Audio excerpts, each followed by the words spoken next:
everybody, it's Dr. Joe, and today I'm going to show you 7 ways to treat neck pain. So let's get started. Disclaimer alert, disclaimer alert. So the first stretch is going to be kind of a double stretch. When we have neck pain, often there's a lot of stiffness and tightness, but it has a lot to do with our thoracic area as well, or our upper back. So what I'm going to have you do is you're going to turn your head to the side and find a spot to focus on. Once you focus on that spot, try and keep looking at that spot the whole time. And I'm going to show you what I'm going to do. So let's say I can kind of see back in the corner behind me. Now I'm going to cross my arms and rotate my shoulders or that thoracic spine the opposite direction. I'm going to take maybe 2 nice big deep breaths, still trying to look at the same spot.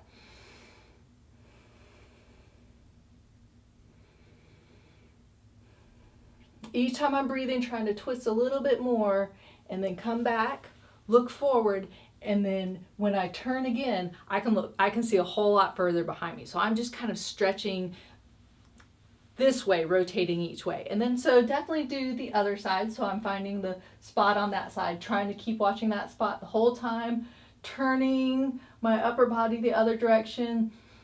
Nice deep breath as I let out, turn a little bit more. One more time, big deep breath, turn a little bit more, then come back, bring everything back, and then look again, and you can probably see that I can rotate a lot more. So that's just a nice stretch to kind of get you started. Sometimes you might feel a couple pops in there because you might be getting into a motion that you haven't before. That's okay as long as it's not a painful pop. So I just maybe do 2 on each side to get started. So then the next stretch is going to be an upper trap stretch. And that upper trap has a lot to do with neck pain, neck tightness, and it's a really good one to stretch. So I like to sit on my hand of the side that you want to stretch. And what that does is that just keeps that shoulder down, because you can stretch without it underneath there, but you're going to get really a better stretch if you're kind of locking that shoulder down. You can take the other hand and then just gently pull over towards the side until you feel a stretch. Now this is a full stretch, so you're going to hold it for 30 seconds. And so you can see I can do it without my hand underneath, but then my shoulder comes up a little bit. Sometimes people tend to do this, and then you're not getting as good of a stretch. So if you hold it down, you're just really going to get a better stretch. So 30 seconds. Do it the same on the other side. Even if just one side is painful, I would really stretch both sides, and then 3 times on each side for that 30 seconds.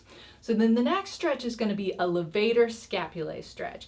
And that muscle, the levator scap, is the one that comes all the way up in your neck, attaches to some of the cervical spine up there, and then it comes down and attaches to your shoulder blade or the scapula. So it elevates or levates that scapula. And so what's really important when that one gets tight is because it brings it up, and when we're stressed out, we tend to do this and kind of overwork that muscle. And since it's attached up to that cervical spine, if it's tight, if it's irritated, it's going to put a lot of pressure there.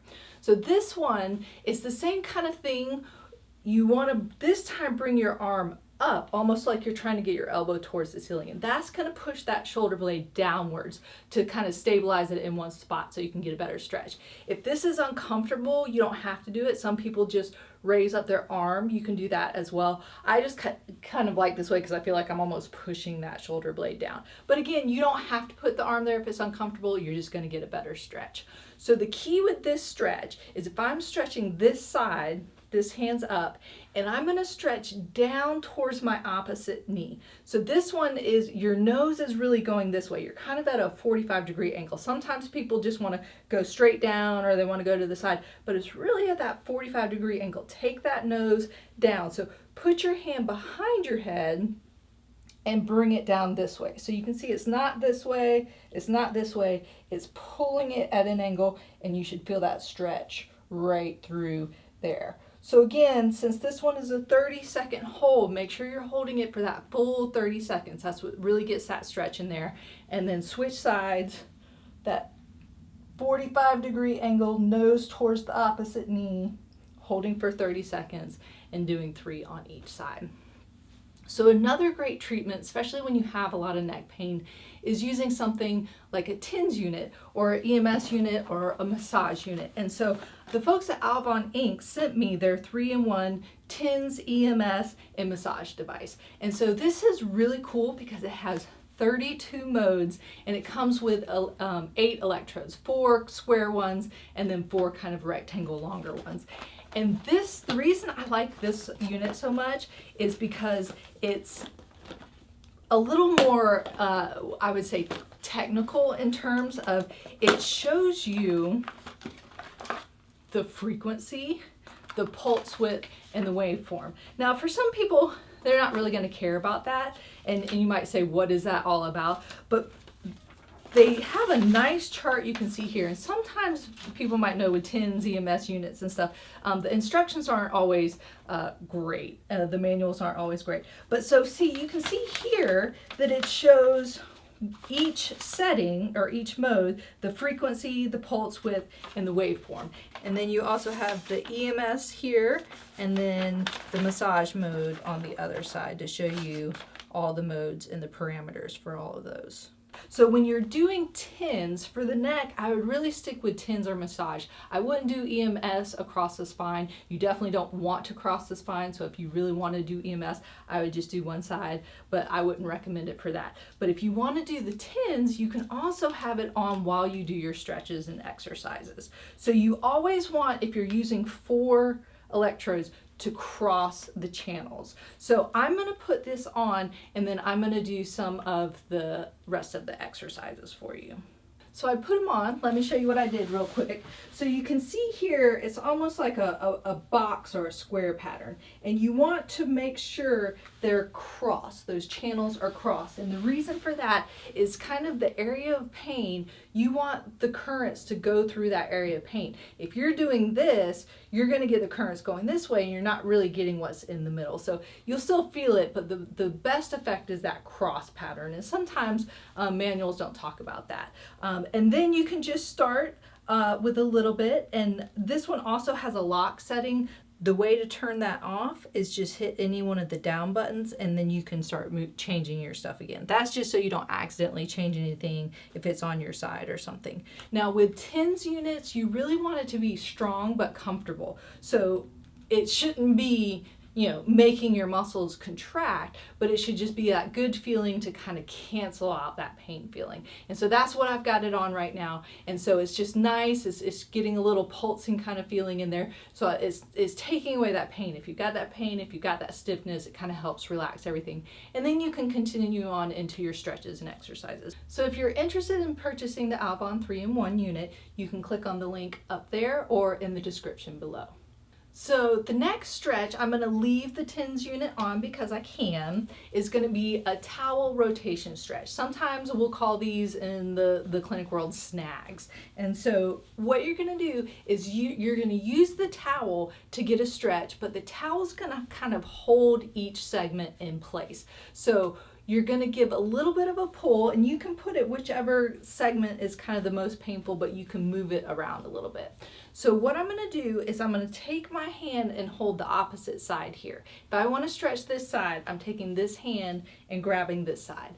Then I'm taking this one coming up and over and I'm going to kind of cross my ear. I don't want to come at my neck and risk hurting myself, but I'm going to bring it up and over my ear, kind of along my chin jawline, and pull up and over while I'm pulling down with this hand. So I'm just getting that nice rotational stretch. You don't want this to be painful. You just want it to be, you know, comfortable, a good tension kind of stretch. And again, really trying to hold it for that 30 seconds, getting that nice stretch. But I'm not just pulling straight over, I'm pulling up and over with this top one, and I'm pulling down with this one.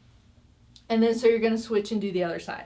So now I'm grabbing down with this one, and I'm bringing this one up and over that ear, pulling up towards the ceiling and across, and pulling down with that one. So that nice, good 30-second stretch, and then doing that 3 times on each side. So once you've gotten everything stretched out, you know, maybe it's feeling a little bit better, a little bit looser, you want to go into some strengthening the muscles around the neck area. One of the ones that I really love the most, and if you watch some of my videos, you'll always hear me talk about chin tucks. Chin tucks are really good because it helps with a lot of things, including your posture. If you've got bad forward head posture, if you've got that pain, if you're overworking muscles, if you're overstretching muscles, it's really just a great way to kind of reset everything and help strengthen those muscles back into the position they're supposed to be in. So a chin tuck is not going down, tucking in your chin, but it's really pulling your chin back in, almost like you're trying to bring your whole head behind you. Like if my hand was here, I'm trying to touch my hand with my head. But sometimes what I like to do is just kind of put my finger on my chin as a target so you can see if there's a little bit of space, or if you're this far out, you'll notice it. So what I like to do is I start with my finger on my chin, but I'm going to leave my finger in the same spot and just move my chin away from my finger. So I'm coming in, you get a whole bunch of those nice little chins right there, and just hold it for about 5 seconds, just a little pause. And then when you come back in, a lot of times you'll have a little space between. I know I moved my finger a little bit when I was talking, but a lot of times you'll see a big difference there. So do this about 3 to 5 times. You don't have to put your finger there, but I just feel like the first couple times that kind of helps you figure out what's going on. So you're just holding that again for 5 seconds, really kind of squeezing in, and then relaxing. And you should really feel all that working. It shouldn't be painful. Sometimes people say it's a little painful. If it's pressure or tight, that's fine. But if you're feeling any kind of sharp pain, you don't want to do that. You want to make sure, check in with your doctor or your physical therapist if this is what you should be doing. And then so the last one is just going to be kind of a combination of the chin tuck and then getting those deep flexor muscles working. And those are really important because they're kind of hard to stretch or exercise if you're getting a really big forward head posture. So what you want to do is you want to come back into that chin tuck. You want to bring everything in, and then you want to go down like you're tucking your chin that way too. But once you go into that chin tuck and you're trying to work those deep flexor muscles, you're not going to be able to go very far. So you're going to feel it here, you're going to feel that stretch back there, and then come back up. If you need to reset each time, you can, or if you can hold that chin tuck the whole time, go down, just maybe a 2 to 3 second pause, come up, go down, 2 to 3 second pause. But make sure you're not letting it go. If you're like, oh, well, I can do that, then you're probably not doing it right, because if you're getting those deep flexor muscles, you're not going to be able to flex down a whole lot, but you're going to really feel it working in there. So there you have it. If you're interested in purchasing the Auvon 3-in-1 unit, you can click on the link up there, and don't forget to subscribe by clicking down there. And remember, be safe, have fun, and I hope you feel better soon.